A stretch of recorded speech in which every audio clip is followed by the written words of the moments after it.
मैं 19 साल का हूँ, लेकिन ये बात 4 साल पुरानी है जब मैं छुट्टी पर था।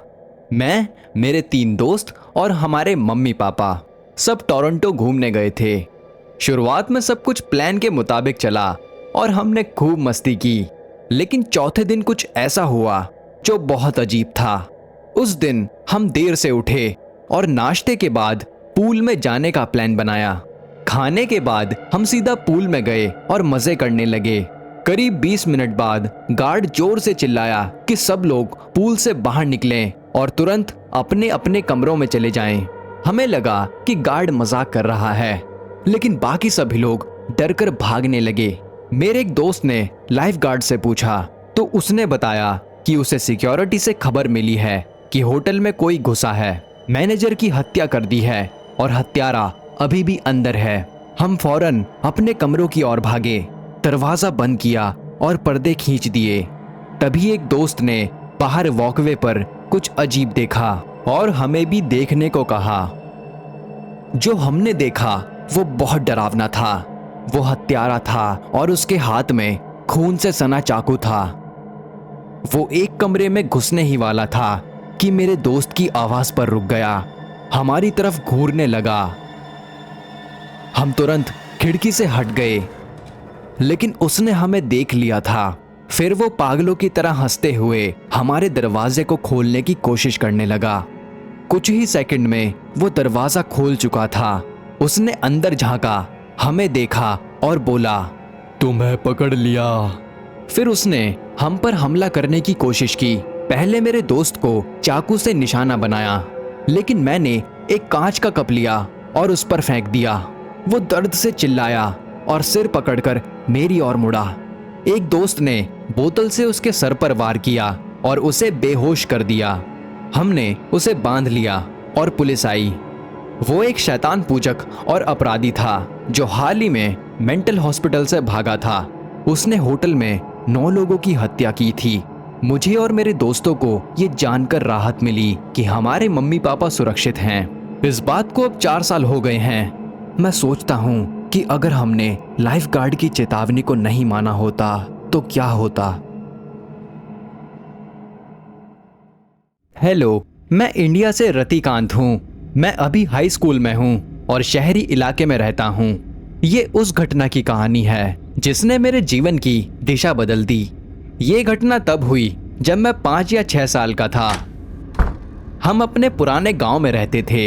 हमारा घर एक मंजिला था जिसमें 3 बेडरूम, एक किचन और एक गैराज था जहां पुरानी चीजें रखते थे। एक दिन मेरे पापा गैराज की सफाई कर रहे थे। तभी उन्होंने एक भिखारी को चूहा खाते हुए देखा। मेरे पापा चौंक गए और उसे गैराज से बाहर फेंक दिया, साथ ही उस पर चिल्लाए। जब मैं ये सुनकर बाहर भागा तो मैंने देखा कि वो भिखारी एक कमजोर और डरावना आदमी था। उसकी गर्दन पर 2 बड़े खरोच थे जो किसी नुकीली चीज से काटे गए थे। ये नजारा मेरे लिए बहुत अजीब और डरावना था। उसकी आंखें पूरी तरह सफेद थी और दूर से भी भयानक बदबू आ रही थी। जैसे ही उसने मुझे देखा, वो मुड़ा और मुस्कुराया। उसकी मुस्कान ने मुझे डरा दिया। जब मेरे पापा ने उसे अजीब तरीके से मुझे घूरते हुए देखा तो वो और गुस्से में आ गए और दौड़कर उसे मुक्का मार दिया। भिखारी गिरकर बेहोश हो गया, लेकिन जल्दी से उठकर मेरे पापा को गालियां देने लगा। वो गुस्से में था और कुछ ढूंढ रहा था। तभी उसे मेरे पापा द्वारा गैराज साफ करते वक्त जमीन पर पड़ा एक हथौड़ा मिला। उसने हथौड़ा पकड़ा और मेरे पापा की ओर फेंका, लेकिन वो कमजोर था और उन तक नहीं पहुंच पाया। फिर उसने गाली देना शुरू कर दिया, लेकिन मेरे पापा ने उसे भगा दिया और वो कहीं गायब हो गया। उस दिन के बाद भिखारी कहीं नहीं दिखा, लेकिन 7वीं रात के बाद मुझे एक बुरा सपना आया। सपने में मैंने देखा कि भिखारी ने मेरे पापा पर हमला किया। उसके हाथ में हथौड़ा और एक कील थी। उसने कील उनके सीने पर रखी और दिल में ठोक दी। ये सब देखकर मैं डर के मारे जाग गया, लेकिन मैंने किसी को नहीं बताया क्योंकि मेरा परिवार ऐसे डरावने सपनों को कभी सच नहीं मानता। उस रात के बाद वो भिखारी फिर सपनों में नहीं आया, लेकिन घटना के 21वें दिन मेरे पापा मरे हुए पाए गए, बिस्तर पर लेटे हुए, आंखें खुली और पूरी तरह सफेद। मेरा परिवार टूट गया। अंतिम संस्कार के बाद मैं उनके कमरे में था, तस्वीरें देख रहा था और बिस्तर के नीचे से चीजें निकाल रहा था। तभी मुझे कुछ अजीब महसूस हुआ। वो वही हथौड़ा था जो भिखारी ने फेंका था। तब से ही मैं खुद को दोषी मानता हूँ कि अगर मैंने अपना सपना बताया होता तो शायद कुछ बदल जाता।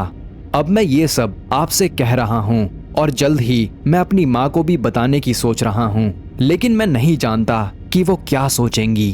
अगर मैंने कुछ सीखा है तो वो ये है कि अजनबियों के साथ हमेशा दयालु रहें, क्योंकि आप नहीं जानते कि उन्हें नाराज करने पर वो क्या कर सकते हैं। सबसे जरूरी बात यह है कि हमें अपने प्रियजनों के साथ बिताए हुए हर पल को संजोना चाहिए। कभी कभी हमें चेतावनी मिलती है, लेकिन हम अनदेखा कर देते हैं। कोई नहीं जानता कि कब हम किसी अपने को हमेशा के लिए खो दें।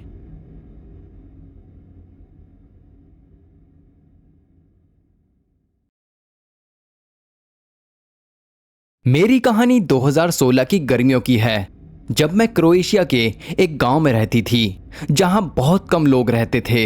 मैं और मेरी चचेरी बहन जो उस समय मेरे साथ रहती थी, हम घर पर बोर हो रहे थे। मेरी मॉम ने सोचा कि हमें बाहर जाना चाहिए, इसीलिए उन्होंने हमारे इलेक्ट्रॉनिक उपकरण बंद कर दिए और हम दोनों को बाहर जाने के लिए मजबूर किया। हालांकि हम दोनों ऐसा नहीं करना चाहते थे। उस समय वो 14 साल की थी और मैं 12 साल की थी। हम हमेशा साथ रहते थे। हम मुख्य सड़क पर टहलने गए जो खेतों से घिरी हुई थी। मुख्य सड़क पर कई छोटे रास्ते थे जो खेतों और जंगल की ओर जाते थे। वो रास्ते पैदल चलने के लिए थे, ना कि गाड़ी चलाने के लिए। इसीलिए हम चकित हो गए जब हमने एक सफेद कार को जंगल की ओर जाने वाले रास्ते पर धीमी गति से चलते देखा। बोरियत के कारण हमने उसका पीछा करने का फैसला किया। कार एक पेड़ के नीचे रुकी और पसीने से लथपथ टी शर्ट पहने दो लंबे आदमी बाहर निकले। पीछे की सीट पर एक व्यक्ति था, लेकिन वो हिले नहीं। मेरी चचेरी बहन और मैं उलझन में थे और वो डर के कारण आगे नहीं जाना चाहती थी। वो मुख्य सड़क पर वापस चली गई, लेकिन मैं वहीं रुकी। करीब 2 मिनट बाद उसने मुझे कॉल किया और बताया कि एक काली गाड़ी भी उस रास्ते पर जा रही है। मैं डर रही थी क्योंकि मैं दोनों वाहनों के बीच फंस सकती थी। मेरे पास एकमात्र विकल्प खेतों में जाना था, लेकिन मुझे डर था कि वो मुझे देख लेंगे। मेरी चचेरी बहन ने पुलिस को कॉल किया और मदद के लिए तैयार रही। मैं झाड़ियों में कूद गई क्योंकि मैंने दूर से काली कार देखी। करीब 10 मिनट बाद कार मेरे पास से गुजरी और शुक्र है उन्होंने मुझे नहीं देखा। अब कार में एक बूढ़ी महिला और 3 बड़े आदमी थे। वो कुछ देर बातें करते रहे। फिर मैंने देखा कि 2 आदमी खेत में जमीन खोद रहे थे। तभी मुझे एहसास हुआ कि सफेद कार में तीसरा व्यक्ति जिंदा नहीं था। उन्होंने लड़की को गड्ढे में धकेला और मिट्टी भरने लगे। मैं घबरा गई और झाड़ियों से बाहर कूद गई। तभी एक आदमी ने मुझे देख लिया और काली कार से मेरी ओर आने लगा। मैं जान बचाने के लिए भागी और मेरी चचेरी बहन को आवाज दी। मैं जैसे तैसे मुख्य सड़क तक पहुंची, लेकिन काली कार अब भी मेरा पीछा कर रही थी। मेरी चचेरी बहन कहीं नहीं दिखी तो मैं घर की ओर भागने लगी, लेकिन यह ठीक फैसला नहीं था। मैंने पुलिस को कॉल करने की कोशिश की, मगर भागते हुए मेरा फोन गिर गया। रुकने की हिम्मत नहीं हुई, इसलिए बिना फोन के ही भागती रही। कार अब मुख्य सड़क पर आ गई थी और मैं बुरी तरह डर गई। कार मेरी ओर तेजी से बढ़ी तो मैं डर के मारे सड़क के किनारे कूद गई और बिना रुके भागती रही। मैं तब तक दौड़ती रही जब तक कि जंगल नहीं पहुंच गई।